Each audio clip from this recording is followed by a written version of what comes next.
Russia నుంచి oil కొనడం ఆపేస్తామని మోదీ తనకు హామీ ఇచ్చారు అంటూ ఉన్నారు సార్ ట్రంప్. కానీ భారత్ ఇప్పటి వరకు కూడా ఎటువంటి స్పష్టత ఇవ్వడం లేదు. ఇక రష్యా నుంచి చమురు కొనుగోళ్లను భారత్ నిలిపేస్తోందా అని మీడియా అడిగిన ప్రశ్నలకు జైశంకర్ అండ్ పీయూష్ గోయల్ ఒకరిపై ఒకరు, అంటే పీయూష్ గోయల్ని అడిగితే జైశంకర్ని అడగండి అని చెప్పి, జైశంకర్ని అడిగితే పీయూష్ గోయల్ని అడగండి అని చెప్పిన పరిస్థితి. ఏంటి సార్ ఈ మంత్రుల మధ్య ఈ దాగుడు మూతలు ఏంటి? ఎందుకు ఒక క్లారిటీ ఇవ్వలేకపోతూ ఉన్నారు?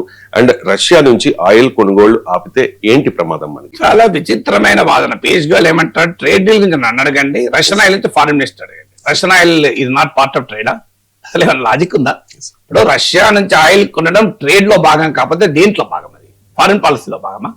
సో రష్యా నుంచి ఆయిల్ కొనడం కొనకపోవడం పార్ట్ ఆఫ్ ద ట్రేడే కదా, పార్ట్ ఆఫ్ కామర్స్ కదా. నాకు పీయూష్ గోయల్ నాకు తెలియదు అంటాడు, ఫారిన్ మినిస్టర్ ఏమో ఆయన నాకు తెలియదు అంటాడు. సో అసలు కలెక్టివ్ రెస్పాన్సిబిలిటీ ఉండదా? సో ఇది డెలిబరేట్ గా ఆన్సర్ లేక దాస్తున్న వ్యవహారం. సో ఇప్పుడు జాయింట్ స్టేట్మెంట్ లో కూడా తెలివిగా ఈ అంశాన్ని ప్రస్తావించలేదు రష్యా ఆయిల్, కానీ వైట్ హౌస్ స్టేట్మెంట్ మీరు చూడండి అందులో ఉంటుంది. సో ట్రంప్ ట్వీట్ లో క్లియర్ గా ఉంది, ట్వీట్లు స్టేట్మెంట్ పక్కకు పెట్టిన. What is the reality? నేను చాలా వివరంగా చెప్పాను. డిసెంబర్ 2025 డేటా మన ముందు ఉంది. డిసెంబర్ 2025 డేటా భారత్ గత 38 months లో లోయెస్ట్ లెవెల్ కు రష్యా నుంచి ఇంపోర్ట్ పడిపోయాయి. మీకు నవంబర్ 2025 లో $3.7 billion రష్యన్ ఆయిల్ ఇండియాకు ఉన్నది. ఇది మన టోటల్ ఆయిల్ ఇంపోర్ట్స్ లో 34%. డిసెంబర్ 2025 లో మనం $2.7 billion ఆయిల్ కొన్నాం. ఇది మన టోటల్ ఆయిల్ ఇంపోర్ట్స్ లో 25%. To be precise 24.9%. తగ్గిందా లేదా? ఇక మీకు డిసెంబర్ 2024 తో పోలిస్తే డిసెంబర్ 2025 లో మన ఆయిల్ ఇంపోర్ట్స్ 15% తగ్గింది. నవంబర్ 2025 తో పోలిస్తే డిసెంబర్ 2025 లో మన రష్యన్ ఆయిల్ ఇంపోర్ట్స్ 27.1% తగ్గింది. సో క్లియర్ గా ట్రంప్ చెప్పిందే జరుగుతుంది.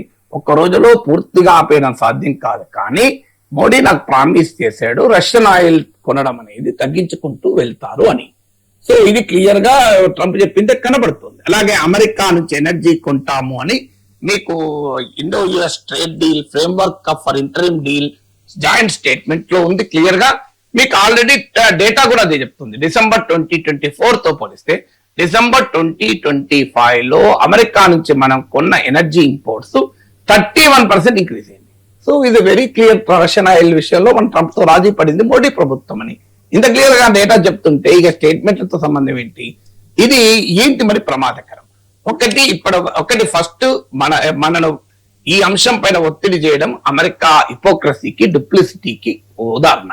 ఎందుకంటే రష్యన్ ఆయిల్ కొంటున్న అతిపెద్ద బయర్ ఇండియా కాదు. రష్యన్ ఆయిల్ కొంటున్న అతిపెద్ద బయర్ చైనా.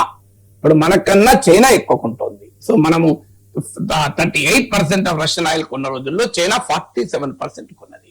సో మీకు ఇప్పుడు ఇది క్లియర్ గా ట్రంప్ ధైర్యం ఉంటే చైనాను పనిష్ చేయాలి, మనల్ని పనిష్ చేస్తున్నాడు. అలాగే రష్యన్ ఎనర్జీ గ్యాస్ ఎక్స్పోర్ట్స్ లో 51% యూరోపియన్ యూనియన్ కొన్నది. నిజంగా ట్రంప్ పనిష్ చేయాలనుకుంటే యూరోపియన్ యూనియన్ పనిష్ చేయాలి, అన్యాయంగా ఇండియాను పనిష్ చేస్తున్నాడు. ఇది మొదటిది. రెండవది, ఇది చైనాకు ఉపయోగంగా మారుతుంది. ఇప్పుడు మనము ఇరాన్ నుంచి ఆయిల్ కొనడం మానేశాం ట్రంప్ శాంక్షన్స్ వల్ల. ఒకప్పుడు మన టోటల్ ఆయిల్ ఇంపోర్ట్స్ లో 10% ఇరాన్ నుంచి ఉండేది, అది 0కి తెచ్చుకున్నాం. సో దీని ఫలితంగా ఏమైంది? ఇప్పుడు మనము ఇరాన్ ఆయిల్ మొత్తం అమెరికా కొన్నది, చాలా చీప్ ఆయిల్ చైనా కొన్నది. మీకు అలాగే మన వెనుజులా నుంచి ఆయిల్ కొనడం ఆపేక్ష, అదంతా చైనా కొన్నది. సో శాంక్షన్డ్ ఆయిల్ మొత్తం చైనా కొంటూ వస్తుంది చీపర్ రేటుకు. అంటే అమెరికా చర్యల వల్ల సెకండ్ పాయింట్ ఏంటంటే చైనా బెనిఫిట్ అవుతుంది, ఇండియాకు నష్టం చేసి చైనాకు బెనిఫిట్ చేస్తున్నాడు. అందువల్ల డిప్లిసిటీ కాదు, ఇట్స్ స్ట్రాటజిక్ అండర్స్టాండింగ్ కూడా లేకుండా చేస్తున్నాడు. తన ప్రధాన ప్రత్యర్థి అయిన చైనాకు బెనిఫిట్ చేసేలా ట్రంప్ వ్యవహార సల్లుంది. రెండవది. మూడవది, సింపుల్ ఎకనామిక్ లాస్. ఉదాహరణకు మన ఇరాన్ నుంచి ఆయిల్ కొనడం మానేశాం. ఇరాన్ నుంచి ఆయిల్ కొంటే షిప్పింగ్ కాస్ట్ $1, ఎందుకంటే ఇరాన్ మనకు దగ్గరలో ఉంటుంది కనుక. అదే అమెరికా నుంచైనా వెనుజులా నుంచైనా మనం అమెరికన్ ఆయిల్ ఇప్పుడు వెనుజులా నుంచి కొంటే మన shipping cost per barrel $4.5. Venezuela నుంచి ఆయిల్ గతంలో మనం ఎందుకు కొనలేదని ప్రశ్నించామంటే అప్పుడు వెనుజులా శాంక్షన్ ఆయిల్ కనుక చీప్ లో ఇచ్చింది. ఇప్పుడు అమెరికా టేక్ ఓవర్ చేశాక చీప్ లో వచ్చే అవకాశం లేదు. సో మీకు $1 షిప్పింగ్ కాస్ట్ ఉన్నది వదిలేసి బ్యారెల్ కు మనము $4.5 పర్ బ్యారెల్ కొంటున్నాం అమెరికా నుంచి. అంటే ఎవ్రీ బ్యారెల్ పైన మనం $3.5 ఎక్కువ ఖర్చు పెడుతోంది మోడీ ప్రభుత్వం ట్రంప్ను మెప్పించడానికి. ఇప్పుడు అమెరికా నుంచి మనము లక్షల బ్యారెల్స్ కొనుక్కుంటున్నాం. అంటే ఎంత లాస్ ఇండియాకు చూడండి మోడీ గవర్నమెంట్ సరెండర్ వల్ల. సో క్లియర్ గా కనబడుతుంది కదా ట్రేడ్ డీల్.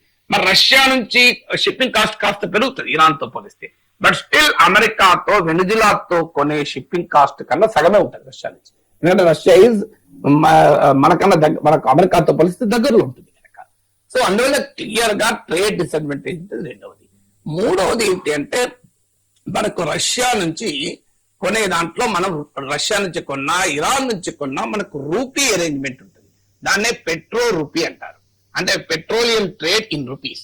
ఇప్పటి వరకు మనము అమెరికాతో ట్రేడ్ కొనాలన్నా, ఈవెన్ వెస్ట్ ఏషియాతో సౌదీ అరేబియా యుఏఈ నుంచి ఆయిల్ కొనాలన్నా డాలర్లలో చెల్లించాలి. దాన్ని పెట్రో డాలర్ అంటారు. సో డాలర్లలో ఆయిల్ ట్రేడ్ చేయడం వల్ల ఏమవుతుందంటే మనకు డాలర్ల ప్రెషర్ పెరుగుతుంది. ఎందుకంటే డాలర్లో మనము ఇప్పుడంటే ఫారిన్ ఎక్స్చేంజ్ రిజర్వ్స్ కంఫర్టబుల్ ఉంది, కానీ బట్ ఆల్వేస్ డాలర్ డిమాండ్ పెరిగితే ప్రమాదకరం. మన రూపీ వాల్యూ ఇవాళ 92 ఎందుకు పడిపోయింది. సో ఏం జరుగుతుంది, ఇప్పుడు మనకు రష్యా నుంచి ఆయిల్ కొంటే రూపాయలు చెల్లిస్తాం. ఆ రూపీస్ రష్యా వాళ్ళు మన దగ్గర వస్తువులు కొనటానికే వాడాలి. లేదు, ఇటీవల రిజర్వ్ బ్యాంక్ ఆఫ్ ఇండియా ఇచ్చిన ఆపర్చునిటీ ఏంటంటే దాన్ని ఇండియాలో ఫారిన్ డైరెక్ట్ ఇన్వెస్ట్మెంట్ గా ఆ రూపీస్ ను పెట్టుకోవడానికి అవకాశం ఇచ్చాం. Indian government and treasury bonds లో ఇన్వెస్ట్ చేయడానికి అవకాశం ఇచ్చాం. అంటే అర్థం ఏంటి, మనము రూపాయల్లో రష్యా నుంచి కొనడం వల్ల మనకు లాభం ఏంటి అంటే మనం డాలర్లు ఖర్చు పెట్టాల్సిన అవసరం రాదు ఒకటి. తర్వాత మన రూపీని ఇంటర్నేషనలైజ్ చేస్తానికి అడ్వాంటేజ్ కూడా పెరుగుతుంది. ఇది రష్యాతో ఉండేటువంటి థర్డ్ అడ్వాంటేజ్. ఫోర్త్, ఇది మనం ఒక్క ఎనర్జీ ట్రేడ్ రష్యాతో జరపము, మనం డిఫెన్స్ ట్రేడ్ చాలా కీలకమైంది. ఇప్పుడు ఉదాహరణకు మనము ఆపరేషన్ సింధు టైంలో ఇండియాను కాపాడింది S-400 రష్యా నుంచి కొన్నాం. ఇప్పుడు S-500 కొనబోతున్నాం. రష్యా నుంచి డిఫెన్స్ ట్రేడ్ లో ఉండే అడ్వాంటేజ్ ఏంటంటే కో ప్రొడక్షన్, మీకు జాయింట్ ప్రొడక్షన్ ఉంటుంది. ఇప్పుడు ఇండియా రష్యా కలిపి బ్రహ్మోస్ మిసైల్ తయారు చేసింది. బ్రహ్మపుత్ర మాస్కోవా నదిల జాయింట్ నేమ్ గా బ్రహ్మోస్ అనే పేరు వచ్చింది. అలాగే మన సుకోయ్ యుద్ధ విమానాల్ని ఆ రష్యా నుంచి కొన్నాక ఇండియాలో తయారు చేయడం మొదలు పెట్టారు. సో అమెరికాతో ఈ రకమైన కో ప్రొడక్షన్ కానీ, జాయింట్ ఎక్స్పోర్ట్స్ కానీ, జాయింట్ ప్రొడక్షన్ కానీ, టెక్నాలజీ ట్రాన్స్ఫర్ కూడా ఉండదు. అలాగే మన GSLV లో వాడే క్రయోజనిక్ రాకెట్ టెక్నాలజీ రష్యా నుంచి కొన్నాం. అమెరికా ఈ క్రిటికల్ టెక్నాలజీ ఇండియాకి ఇవ్వదు. వేరే దేశం నుంచి కొంటా అంటే కూడా శాంక్షన్స్ విధిస్తుంది. ఇప్పుడు ఉదాహరణ క్రయోజనిక్ టెక్నాలజీ మన రష్యాతో కొందామంటే ఇండియన్ స్పేస్ రీసెర్చ్ ఆర్గనైజేషన్ పైన, రష్యాకి చెందిన గ్లావ్ కాస్మోస్ ల పైన అమెరికా ఆంక్షలు విధించింది. మీకు అలాగే మనం రష్యా నుంచి S-400 కొంటామంటే countering American adversary sanctions act, కార్సా చట్టం కింద మన మీద ఆంక్షలు విధించింది. అందువల్ల మీకు రష్యా నుంచి కేవలం ఎనర్జీ పార్ట్నర్షిప్ కాదు, లార్జర్ పార్ట్నర్షిప్ కూడా ఉంది, అది దెబ్బతింటుంది. ఐదవది స్ట్రాటజిక్ అటానమీ దెబ్బతింటుంది. ఒక్కసారి అమెరికా చెప్పినట్లు భారతదేశం ఇతర దేశాలతో సంబంధాలు పెట్టుకోవడం అనేది ఇండియా స్ట్రాటజిక్ అటానమీని దెబ్బతీసి భారతదేశ దీర్ఘకాలిక ప్రయోజనాలు కూడా నాశనం చేస్తుంది. అందువల్ల రష్యన్ ఆయిల్ అనేది కేవలం ఆయిల్ మాత్రమే కాదు, it is India foreign policy, India strategic autonomy is at risk కదా.